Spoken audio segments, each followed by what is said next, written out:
I just want to make sure this gets out there so people can begin finding out about this creature. It appears that you're well aware of dogmen and many of the other cryptids that exist. Well, I can tell you all more about the genetic experiments that began on hybrid creatures. These kinds of things have been going on for a very long time, so this is probably no surprise to you and the other people who are in that circle of knowledge. Things like this were fully field tested and were deemed to be ready, but something in the development stages went wrong. A specific breed of creatures that were part canine, part crocodilian. Some people on the team call them croc dogs, and I guess that is what they're called now.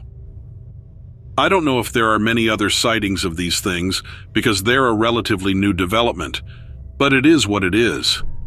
These creatures were designed to be super soldiers, to be used in upcoming and future wars. They were constructed and pulled from the DNA of Nile crocodiles and multiple species of canines like German shepherds, retrievers, and huskies. We thought that if we could make a chimera-like creature, along with the many others, it would have all the best abilities of both. It would have the discipline of a canine and would be a perfect companion for troops. They could have them breach and clear whole buildings of dangerous enemies. At first, the thought was that it would have specific traits, scales and thick skin, and a canine's discipline and duty. During the testing stages, there were great results in open combat simulations. They performed amazingly. Their handlers were able to train them just like they had trained any other disciplined animal. These were truly meant to be killing machines.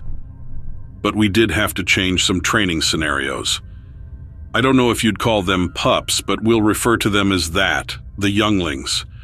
Of course, they would hunt down a target and subdue them, and our testing coordinator was bitten, and it didn't end well.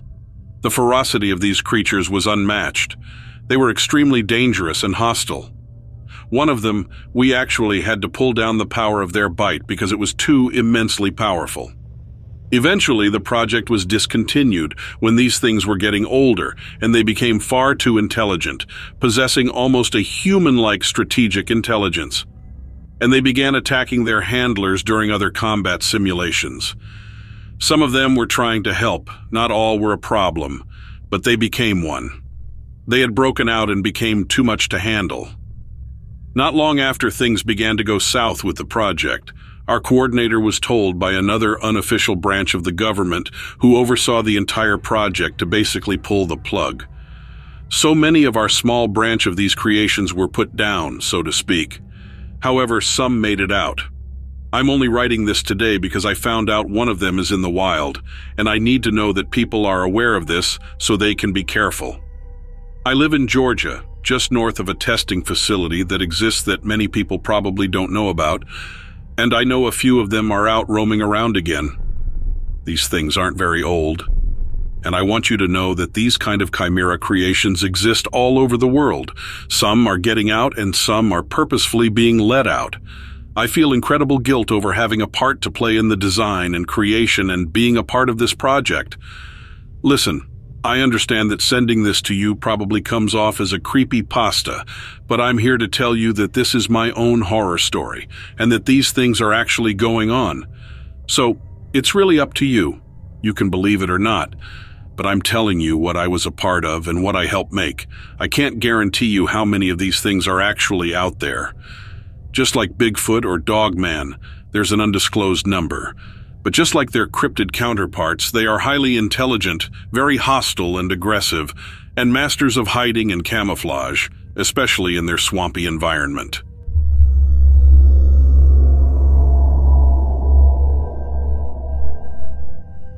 Long ago, feels like it was in another life, I was the sheriff of my tiny rural hometown. As far as police work goes, I was lucky in terms of dispute solving. Everyone in town was friends with everyone, so it wasn't often that a spat between friends would go unresolved long enough that I had to get involved. That being said, there was one constant thorn in my side, old Mrs. Florman, who apparently sat by her telephone all day trying to cook up things to complain about. Mrs. Florman's tiny neighborhood made up one of the far corners of our little town, and it only consisted of 3 houses. Mrs. Florman herself was on the right, and next door were the Basswoods. The final house in the row had been sitting unoccupied for years. Well, one day my office phone rings and surprise, surprise, Mrs. Floorman has yet another problem that she's determined to turn into my problem. This time it's noisy neighbors keeping her up at night. It's an easy go-to gripe for the chronic complainer, especially since the Basswoods are currently in Europe for the next week or so, and their house is being watched by their teenage niece Indigo. Now at this point I can't pass any judgments as to Indigo's character. She's from the city, so I've never met her personally. Heard good things about her from her aunt and uncle, sure, but, well, you can't exactly trust a relative to be perfectly unbiased. Being a teenager, she might have been taking advantage of the empty house to host a little get-together or two. Being from the big city, she probably isn't thinking much about the noise level. No harm done. I'll just go talk to her and let her know how things have to be when you're living in a sleepy little town with a neighbor like her. Indigo earnestly explains that she did have a couple friends over yesterday, but they didn't stay late and everyone was very quiet. I tell her that I believe her, and I'd let it slide if she wouldn't make a huge stink about it, but we both need to play along to avoid a massive headache in the future. Indigo agrees to apologize just to put the whole thing to rest. I tell her to make it as theatrical as she wants, and man, did she ever bring the theatrics. She is smug and triumphant, Indigo is free to go, and I'm relieved that the whole thing has been put to bed, except it wasn't. The very next night, my home phone rang in the middle of the night. Guess who's on the other end? It's Mrs. Floorman, absolutely spitting mad. Keeps screeching about how the noise is back and that horrid girl lied, and kids nowadays just don't care about a poor old woman's sleep. I reluctantly drag myself out of bed and drive over to see for myself. Can't hear a thing. Not even a peep. I walk around the outside of the house for a couple minutes, but each side is silent as the grave. I briefly ponder whether I should check on her, bother poor Indigo, or just go home. I'm just starting to lean toward going home when a sound interrupts my thoughts. It's muffled and heavy. It kind of sounds like someone moving furniture, maybe? Not exactly the sort of thing I'd expect from a lively teen party, but it still got me upset. Did Indigo really lie to me? I march right up the porch and knock crisply. The door unlocks and swings open almost immediately, which is odd since the noise sounded like it was coming from deeper within the house. But unless Indigo had super speed, she must have been standing right in the front hall. Her hair is a mess and her eyes look terrified. She's wearing a robe and slippers. She had obviously been sleeping, not partying. One hand is gripping a large metal flashlight like a weapon. In between frantic crying, she informs me that she wasn't the one making the noise, but she was woken up by it and it scared her. She couldn't reach me by phone, probably because by the time she had called, I was either talking to Mrs. Floorman or on my way over here. She thinks the noises are coming from the house next door, the one that's supposed to be empty, which is why she's so scared. I tell her to go back inside and make sure all the windows and doors are locked while I investigate. The empty house is actually in surprisingly good condition. A few bottles lying around act as evidence of maybe one youth hangout, but it's certainly not trashed. What is odd, though, is the position of the furniture. It looks haphazardly placed. One shelf is tipped over, and the dark rectangles in the otherwise dusty, sun-bleached floor show the areas that the couches and chairs used to cover. Everything has been shoved out of its original position to make a clear, wide path. Moving further inside, I also notice some scuffs on the narrower parts of the house. Doorways, hallway walls, and the like. Looks like something big was moved through here. My hand automatically moves to rest on my gun. Quietly as a breath, I follow the scuff marks down the hallway to the basement. The light from the hall only illuminates the basement steps, so I can't see anything, but something feels wrong. My skin prickles as I fumble along the wall looking for a light switch. My fingers connect with metal, a dim overhead bulb flickers to life, and I'm faced with an absolute mess. The floor is littered with shredded paper and splintered wood. And in the middle of the carnage is a huge black wolf. I'm frozen. My eyes are glued to the matted fur, blood-red eyes, vicious teeth. I'm unable to even breathe as the wolf arches its back, digging its clawed fingers into the... Wait, That's no wolf pie. Its face is canine, but it has arms and hands, human hands, and a body that looks almost like a man. The wolf man snarls. My blood instantly turns to ice. I'll never forget that sound. I knew at that moment that it was a sound that preceded death. Suddenly, my limbs unlock and adrenaline rushes through my body. I pull out my gun and start shouting, hoping to at least disorient him enough that I could escape. Those evil-looking eyes flick from my face to my right hand. I swear I saw understanding in his gaze. Then there's a flash of black, a whirl of red, and a loud crash. Fear seizes in my trigger finger and the gun fires. I shut my eyes, waiting for pain, but nothing. I open my eyes. I'm alone and alive, and there's a jagged hole in the basement window. The monster must have jumped right through the glass and ran away. My training kicks in and I run outside, but by the time I get to the backyard, there's no sign of the monster. Just thick shards of broken glass lying in the weeds.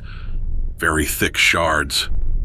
I realize with sickening certainty that if that thing was strong enough to easily tear that window right out of the wall, he could have shredded me quicker than I could rip up a newspaper.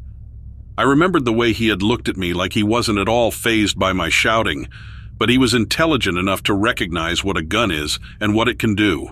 He sized me up and simply decided I wasn't worth the bother. I didn't scare him off. I was just lucky he didn't feel like killing tonight.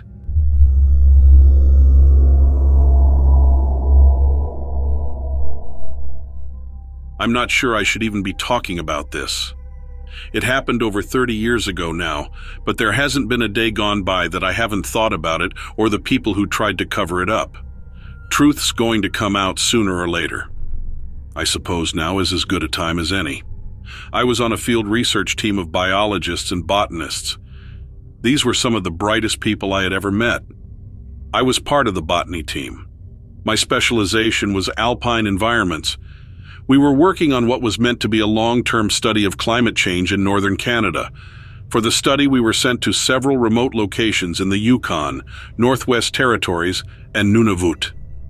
Most of the locations we studied were unpopulated wilderness areas. Since this was a new project, we were there to get base records of the local flora and fauna. The study was originally going to last 20 years before it was called off. It was a pretty big thing for all of us at the time. We knew about the subtle effects of climate change, but it had never been studied quite like this. However, we were about to find something none of us expected. The areas were so remote that we had to be dropped off via bush plane. We would set up a base camp that's surrounded by portable electric bear fences and venture out each day to do our field work. We were at each location for a minimum of 2 weeks. The study had been going well until we reached the tundra. At first, we thought we had discovered a major archaeological find. We had stumbled upon a cache of stone tools and spearheads. Some of the tools even appeared to be made of ivory from mammoth tusks. We recorded everything we found and, of course, took bets on what the paleontologists would say when we brought everything back. That night, something tried to break through the bare fence surrounding our camp. It yelped when it hit the fence. At the time, I remember thinking what an odd sound it made. I couldn't think of any animal that made a sound like that. It was distinctly human. The electric bear fence seemed to do its job. Things were quiet for the rest of the night, and we went to work the next day like normal. We did check the perimeter of the camp for any tracks, but it was a grassy area and covered in lichen, so nothing could be seen. The creature came back the following night and tried again to break through the fence. This time it knew the fence would shock it, so it was pacing around the edge, trying to find another way in. Several of us heard it walking around outside and decided we would go out there and see what exactly was going on. Now, I want to remind you that this was an uninhabited area. Not even the Inuit lived out here. There were no people. So it came as quite a shock to all of us when we all shined our flashlights outside and saw 3 human men standing on the other side of the bear fence. They covered their eyes from the light, but they didn't run. They just stood there. At first glance, they appeared to be human, but I wasn't so sure. They were all 3, a little shorter than average. They had barrel chests and prominent orbital bones with sunken eyes.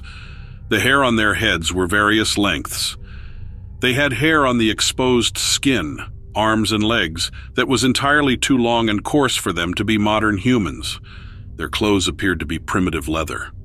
All three of them had shoes of some sort, but they just appeared to be leather coverings. If I didn't know better, I'd guess there was a population of Neanderthal that somehow survived and isolated themselves in the wild. They appeared to be intelligent, but I didn't ever hear them speak to each other or attempt to speak to us.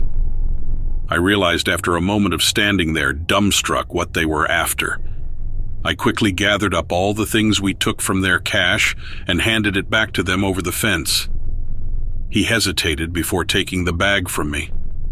Despite being a good 6 inches shorter than me, his hands were nearly twice as big. I couldn't believe what I had seen. Naturally, we called out on the satellite phone to relay what we had seen. We were told to record the coordinated and pack up camp immediately and wait for further instructions. This was a huge find. Could these people actually be living Neanderthals? Imagine what we could learn from them. A plane was sent to pick us up. We all assumed that we would be going back out there as soon as they decided what to do, but that wasn't the case. The project was canceled, and we were all subsequently sent in for psychological evaluations. The evaluations weren't evaluations at all. I met with at least 8 different psychiatrists that all tried to convince me that I didn't see what I saw out there. It was the same with my coworkers. They had us all admitted to an asylum unless we rescinded our reports.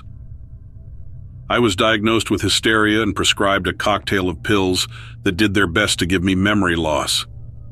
I finally gave in and told them what they wanted to hear, and after a few months they let me go. I don't know the reasoning behind it. I couldn't exactly ask, but with as fast as they got us out of there, I'm certain they knew those people were up there. They just didn't expect us to find them. Maybe the government has a deal with them to leave them alone, or they just don't want that information out there. The only thing I know for certain is that I saw what were very likely prehistoric humans living in the north of Canada. And for all I know, they are likely still up there.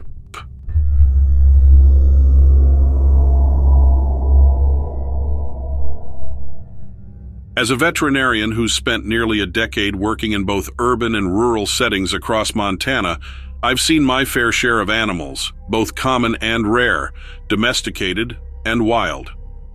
This account isn't about a run-of-the-mill critter I've encountered during my practice or weekend hikes, though.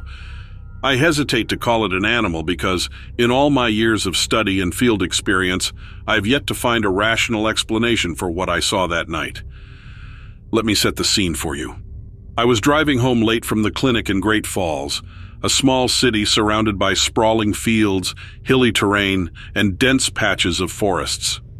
It had been an unusually long day.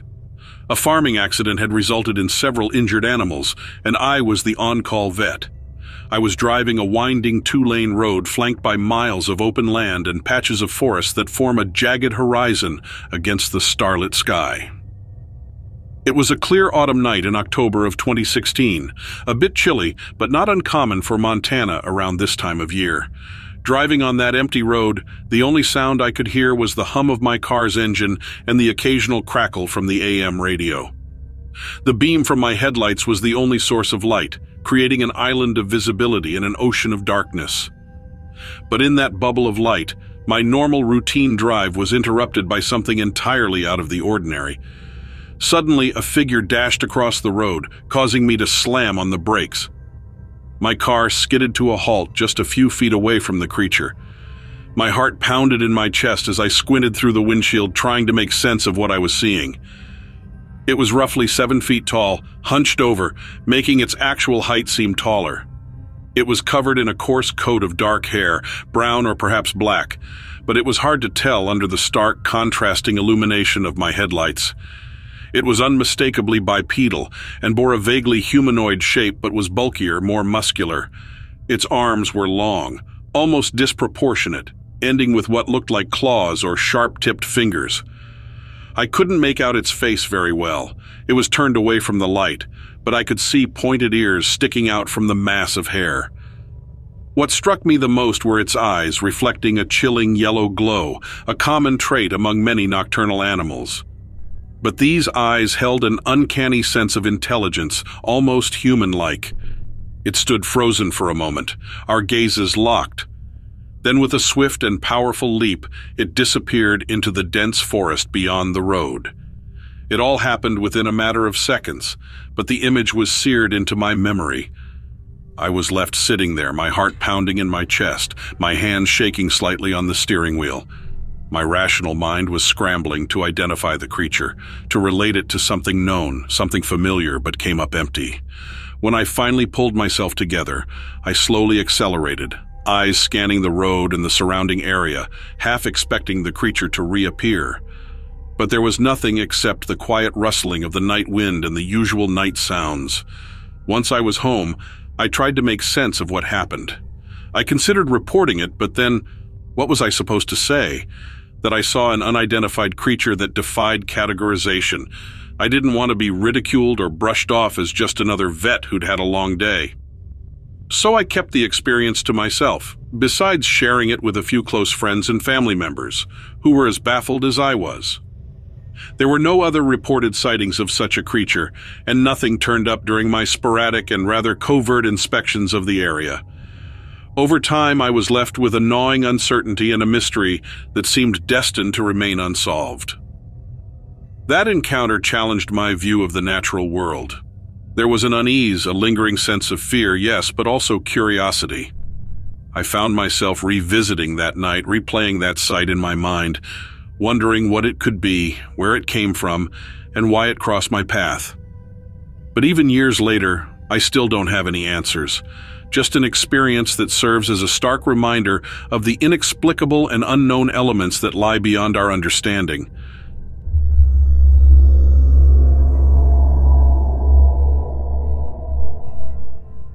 In early 2010, I was working as a research assistant at the University of Arizona. Having grown up in the concrete jungle of New York City, I'd always been fascinated by the vast desert landscapes and the unique wildlife that inhabited them. So I was thrilled to have the opportunity to study in Arizona. One weekend, my colleague Ben and I decided to take a break from our research work and explore the Sonoran Desert. We were particularly interested in observing the desert tortoises, a species native to the region. We decided to camp out in the desert despite the scorching heat. We packed our gear, plenty of water, and food supplies in a bear-proof cooler, as recommended by the local rangers. We set up our camp near a trail known for frequent tortoise sightings. We spent the day hiking, and were lucky enough to spot a few tortoises.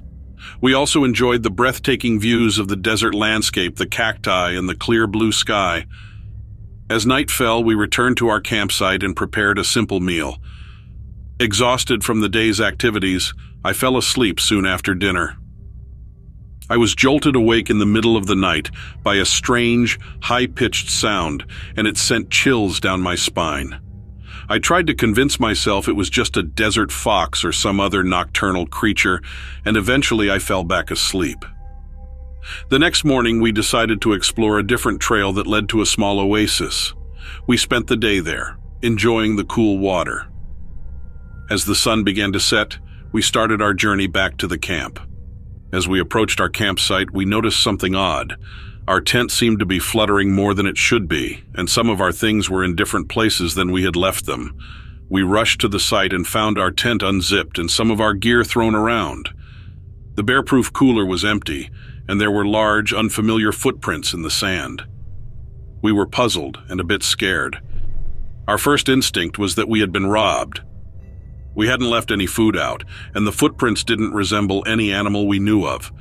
The footprints looked like they belonged to a large bird, but no bird could have possibly made such a mess. Suddenly, I heard the same high-pitched sound from the night before. It was coming from a nearby hill. We walked away from the hill to get a vantage point where we could look up it. When we did, we saw a creature that I can only describe as looking like a giant roadrunner, but it stood about 5 feet tall, which I felt was significantly larger than any roadrunner should be. Its body was muscular, almost humanoid in its structure, but covered in a layer, of course, mottled brown and white feathers that seemed to blend seamlessly into the desert landscape. Its legs were long and powerful, ending in sharp talon-like claws that were dug into the sand, providing it with a firm grip on the ground. The legs were reminiscent of a bird of prey, designed for speed and strength. The creature's body tapered into a long, sleek tail, feathers fanning out at the end, providing balance and stability. The creature's head was small in comparison to its body, but it was no less intimidating. It had a pair of piercing yellow eyes that were sharply focused on its prey. Its beak was long, curved, and sharp, resembling a scimitar. But the most unsettling feature was the creature's wings. They were large and powerful, with a span that could easily have been 6 feet or more. The wings were folded at its sides, the feathers rustling softly with each movement the creature made. It was clear that these wings were designed for flight, adding another layer of mystery to this creature. Despite its fearsome appearance, there was a certain grace to the creature. Its movements were fluid and precise, each action calculated and purposeful.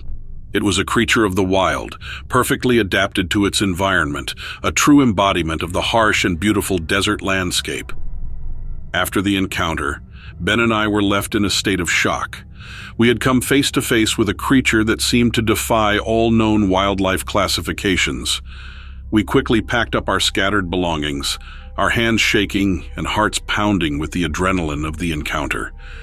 Once we were safely back in the city, we spent hours researching, trying to identify the creature we had seen.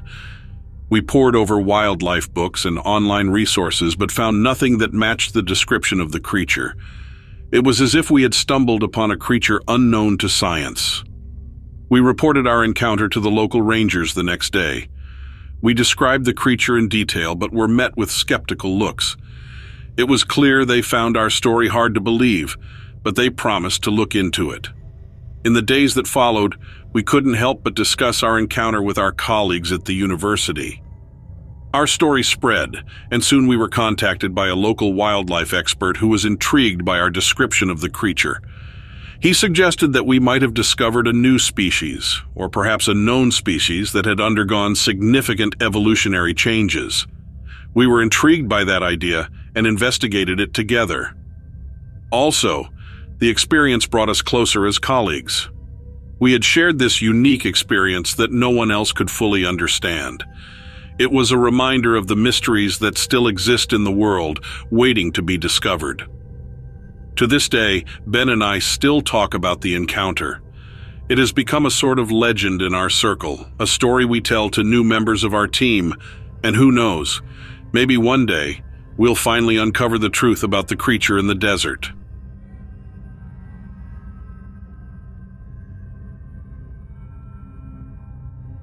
Hello there, my name is Hank. I'm a rancher living in Texas, specifically near a small town called Marfa. I'm in my 50s now and moved here in my early 30s. Like many people residing here, I was drawn to Texas for its vast open spaces, as well as the rugged beauty of the landscape. I also appreciate the opportunity to be self-reliant. I own a small herd of cattle that I tend to regularly, and then I get busy with other tasks around the ranch. Depending on the time of year, I might be fixing fences, tending to the cattle, or hunting for game. I grew up hunting in the woods, but ever since moving to Marfa, I've developed a fondness for tracking game across the open plains. I live with my wife Susan and our 2 children, both of whom are in college. In every November, hunting season begins, and I spend a few weeks bringing in game whenever I can to stock our freezer for the winter. Susan and I are particularly fond of venison. Deer are plentiful in these parts, and the daily limits are generous, so sometimes Susan or my eldest daughter Emily will join me on a hunting trip. A few years back, in 2022, I just finished up a big project on the ranch and was eager to get out into the wilderness. After settling back into a routine at home for about a week, I decided to take Susan out for a hunting trip. This was also a sort of date day for us since I'd been busy for almost a month. We set out very early, just as dawn was breaking, and headed north towards the more open plains, but not too far from the ranch since deer are often found grazing near the edges of the woods. As we were setting up, I was letting the truck idle, maybe 100 or so yards from the edge of the woods. We were just off the edge of a well-known landmark, an old abandoned barn that stood alone in a field. I'd just finished pulling everything together when Susan said something and pointed towards the woods. When I looked up, I could see a dark shape moving along the edge of the trees. This isn't an uncommon sight in Texas at all. At first I assumed it was a deer since they like to graze near the woods, but it also could have been a coyote or even a fellow hunter, although I doubted that.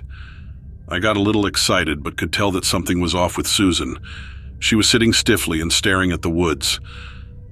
When I asked what was wrong, she said that something just didn't look right. It was about 6 in the morning now, and we were ready to hunt, but she seemed really bothered. I offered to drive the truck closer and see what it was. She was resistant at first, but hesitantly agreed.